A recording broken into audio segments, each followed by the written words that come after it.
Muy buenas noches, familia dominicana. Hoy estamos muy felices porque tenemos un contenido sumamente interesante. Gracias por sintonizar y hacer de este su programa un toque de queda cada noche. Diana, mi compañera, que estás preciosa hoy. Me Ay, encanta muchas cuando gracias. Tú también, tú también. Hoy te tenemos subes una el pelo. entrevista. Ay, sí. Bueno, esto es cuando no me da tiempo a lavarme la cabeza. Este es el moño de resolver. La gente cree que uno tiene Bueno, peluqueros y maquillistas, nada de eso, nada de eso, todos nada, los días el nosotras lavado de mismas. cabeza. Bueno, señores, hoy tenemos una entrevista especial y ya ustedes van a conocer los detalles, pero era un día importante también en el Congreso Nacional porque la Cámara de Diputados conocería la solicitud del estado de emergencia, de extensión del estado de emergencia que hizo el Poder Ejecutivo. Al momento de nosotras terminar de grabar este programa, todavía la sesión no había ni siquiera empezado, pasado el mediodía de hoy. Así que, bueno, la noticia ya debe estar en los medios digitales y en los noticiarios y seguro tendrán los detalles en el noticiario de CIN. Y ya mañana daremos nosotros nuestra opinión. Pero en el día de hoy tenemos un invitado al que conocimos a través de un interesante artículo que publicó el periódico español El País, donde hizo la cronología de lo que vivió. Director de enfermedades infecciosas de un hospital importante, a la vez víctima del COVID-19. Vamos a conocerlo en este momento. Y para nosotros es un verdadero placer recibir aquí en esta noche María Cela desde Madrid, específicamente desde el hospital donde trabaja, al doctor Santiago Moreno Guillén. Él es director de enfermedades infecciosas en el Hospital Universitario Ramón y Cajal en la ciudad de Madrid, además de ser profesor de medicina en la Universidad de Alcalá de Henares. Y como decíamos anteriormente, fue diagnosticado con el COVID-19 el día 13 de marzo. Bienvenido, muy buenas noches, doctor. Un placer, de verdad. Buenas noches, María Cela. El placer es mío, sin duda. Cuando leímos esa crónica del periódico El País, fue hace unos pocos días, nuestro querido amigo Carlos Rodríguez, infectólogo, nos facilitó este contacto y la verdad es que pensamos que era interesante, aunque en nuestro país la enfermedad, igual que en España y en muchos otros, está mermando el efecto, sus efectos. Siempre es importante recordar lo que se ha vivido. En el caso de España fue el segundo país con mayor cantidad de fallecidos en toda Europa. ¿Cómo empezó todo? Usted siendo jefe de infectología en el Ramón y Cajal, usted está acostumbrado a lidiar con virus y con epidemias. ¿Cómo empezó esta en Madrid? Y si los italianos ya les habían advertido a ustedes de lo que estaba pasando en Italia. No, en efecto, en Madrid la epidemia se inició como en todas partes, por la introducción de unos pocos casos, y además empezó, en España en concreto, empezó de una manera muy leve, porque el primer paciente que se escribió era un turista alemán que estaba de vacaciones en una de las islas de las Islas Baleares o en Canarias. La imagen que nos trasladaban de él coincidía mucho con lo que nos habíamos hecho a la idea de que estaba pasando en China. Era un señor alemán con una salud estupenda, que estaba en cuarentena en el hotel en que residía y que estaba en la terraza fumando tranquilamente. Daba, por tanto, transmitía y contribuía a crear esa imagen de que estábamos asistiendo a una enfermedad de carácter leve que no afectaba de manera especial a la gente sana. Y así fue como empezó. Y luego se siguió inscribiendo en turistas. Aquí fue en Canarias, ahora en Baleares, y progresivamente empezaron a aparecer casos que ponían de relieve que la transmisión podía no ser solamente adquirida fuera del país o en contacto con gente venida de Italia o gente venida de China, sino que ya empezaba a haber transmisión entre nosotros. Ahí fue cuando saltó un poco la voz de alarma, cuando se empezó a descubrir la transmisión autóctona entre personas que vivían en España y que no habían salido nunca de España. Hubo entonces un brote aquí cerca de Madrid, en un pueblo que es Torrejón, y ahí se escribió asociado a un grupo religioso. Ahí empezó. ¿Eso fue para qué época, doctor? Esto Ya fue estamos hablando de marzo. Finales de febrero. Finales de febrero. Para ese momento, doctor, todavía lo que nos llegaba desde China era que la letalidad de esta enfermedad rondaba el 2%. Y me imagino que para eso era que ustedes se estaban preparando, para una letalidad del 2%. Efectivamente, era así, y además contribuía a crear esa sensación de falsa seguridad, contribuía el hecho de que las dos pandemias también previas a la que nos habíamos enfrentado, producidas por coronavirus, habían sido limitadas y habían sido relativamente fáciles de controlar. Tanto la del SARS primero, que fue en el 2002, como luego la del MERS, fueron dos epidemias que se controlaron, y tenían una tasa de mortalidad mucho más alta que la que tenía aparentemente la COVID-19.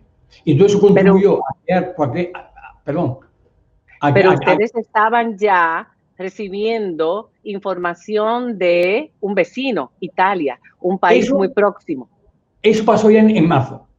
Ya en la primera semana de marzo fue cuando la gente de Italia ya empezó a dar la voz de alarma. El número de casos en Italia aumentó desproporcionadamente y empezó la mortalidad. Y ya los amigos que teníamos en Italia nos iban anunciando, cuidaros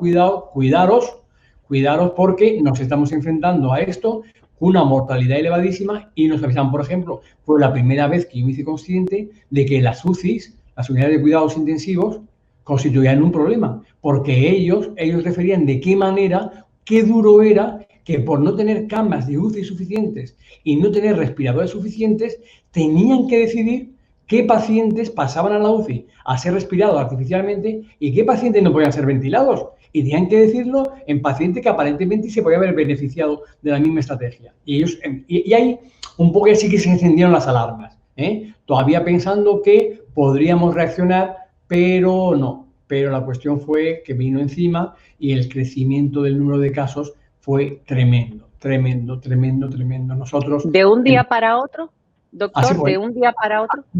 Empezó inicialmente un goteo escaso, produciendo alarma, pero de repente, pues si el día 8 fue un domingo, pues el día 9 y 10, la proporción de casos, ya los hospitales empezamos a condicionarnos, empezamos a cerrar plantas de hospitalización exclusivas para los pacientes con COVID-19, pero era abrirla hoy y esta noche se llenaba.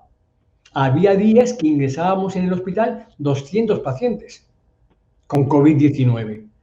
Su hospital tiene una capacidad de 900 camas, tengo entendido. Pero fíjate, hasta tal punto hizo falta disponer de camas que el hospital, que habitualmente tenemos 900 pocas camas, llegamos a tener 1.030 pacientes simultáneamente hospitalizados. Hubo habitaciones de 2 camas que se transformaron en 3, los gimnasios de rehabilitación y fisioterapia se transformaron en salas de hospitalización, poniendo allí camas accesorias, las UCIs se transformaron y se ampliaron hasta tener 80 camas de cuidados intensivos, y eso pasaba todos los días. Se iba a crear un ambiente propio de batalla, propio de guerra, y era cada día estar creativos, imaginativos, intentando improvisar soluciones para un problema que se había venido encima sin haberlo previsto adecuadamente y que requirió intervenciones muy urgentes. Bueno, precisamente en ese tema de la prevención se ha criticado mucho en la prensa española que si tal vez se hubiera cerrado una semana antes y no se hubieran hecho actividades multitudinarias como ocurrieron en estos primeros días de marzo, se hubieran podido evitar miles de muertes en el país. ¿Es así, doctor? Bueno, esto es efectivamente. Yo comento siempre que equivocarnos nos hemos equivocado. ¿Por qué hay que reconocer que nos hemos equivocado? Porque si volviéramos atrás no haríamos las cosas como las hemos hecho. Naturalmente que tenemos que haber cerrado todo una semana o 10 días antes.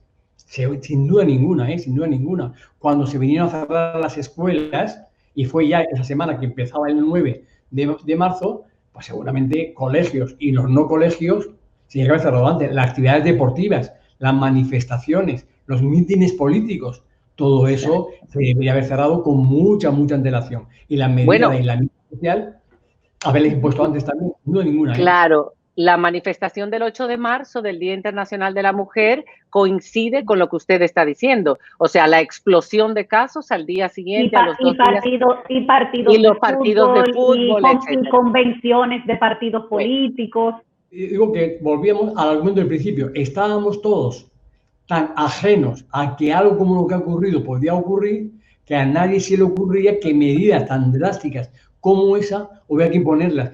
Pero fíjense bien, que ni siquiera los organismos internacionales reaccionaron con la prontitud que necesitaba. Es decir, que el 17 de febrero todos los coordinadores epidemiológicos de toda Europa se reunieron en los CDC europeos y llevó cada uno la casuística de su país. En mi país, en Inglaterra han aparecido tantos, en España tantos, en Francia tantos, y no tomaron ninguna resolución en esa reunión del 17 de febrero y todos los países tenían ya pacientes. La OMS, yo siempre digo, si yo fuese alguien internacional y yo vengo a España, imagino que lo de Wuhan sería más terrible todavía, pero yo vengo a España, en el momento en que había eclosionado esto, vamos, doy una voz de alarma que digo, cerrar las fronteras de todos los países y no dejar entrar a nadie y hacer el aislamiento. Y sin embargo, no nos llegó nada parecido a esa alarma.